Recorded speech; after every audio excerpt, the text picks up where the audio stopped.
Animal Crossing New Horizons has an update. We're going to talk about everything that's offered to us in this new update and ask whether they have finally listened to our previous requests.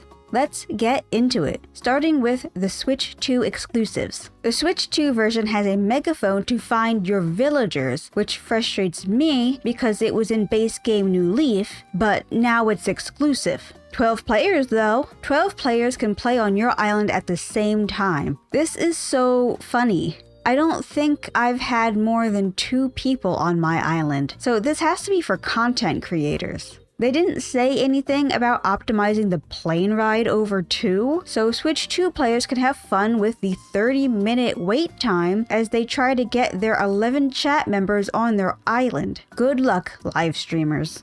That's all for Switch 2 exclusives. Now we can get into the good stuff. The stuff that's for everyone. Captain's family is back and they brought a whole hotel with them. I feel mixed about the placement. I kind of feel like it would make more sense to put it on the Happy Home Company's island instead. It looks a bit jarring and out of place to me, but at the same time, I understand the guests get to actually walk around your island so the town looks more lively. In the hotel, you'll decorate the rooms and get tickets to buy exclusive hotel rewards. The only thing that looked worth it to me so far was the old game systems that Population Growing had. These aren't as good as the original though, because for some reason you need an active membership to play the games.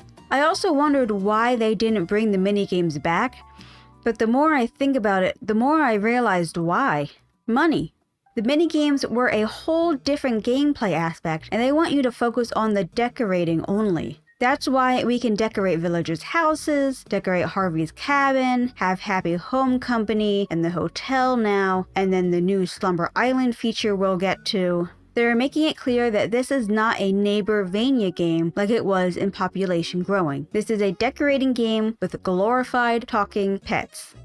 Anyway, you can also decorate the mannequins in the hotel, where players and tourists will interact with and wear around town for free. In New Leaf though, you are allowed to just buy the mannequins. I feel like there's so much decorating opportunity by allowing players to have those in their catalog. A lot of players place clothes by the airport for people to wear them when they visit Dream Islands, so it's weird that they couldn't optimize that. Maybe if we're lucky it will be in the late game reward or something. There are some pretty good quality of life updates. We can craft multiple things at once. Finally, this problem should have been solved in the first update, but at least it's happened.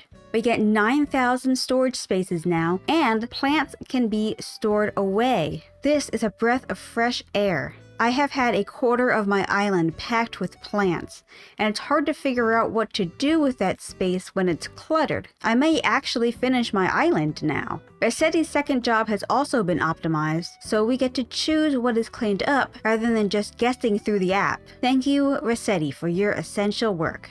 No skippable plane ride though, and no minigames. My favorite part of this update is that we get a creative mode. Talk to Luna in your dreams and create till your heart's content. We can make 3 islands in Luna's Slumber Island without the grind and without having multiple switches. There's even island sizes. You can also build and decorate together on it. I think a lot of these choices are partly made for content creators. It's exciting for me too, but I can see live streamers using the decorate together feature more than I would. I'm very excited to see how cursed content creators will play the game, especially with the Switch 2 version. I mean, why would I want to see people's live faces while I'm playing this cute game? It looks a bit silly in my opinion.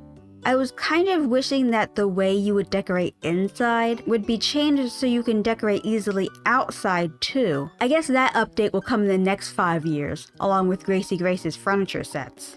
Lego, Splatoon, and Legend of Zelda are getting added content into the game. Lego makes sense. It's a kid-friendly game after all, and everyone with a Kid Core island will be eating well. Splatoon was a long time coming, but I'm most relieved by the Legend of Zelda update. Not excited, mind you. This should have been an update with the Mario one.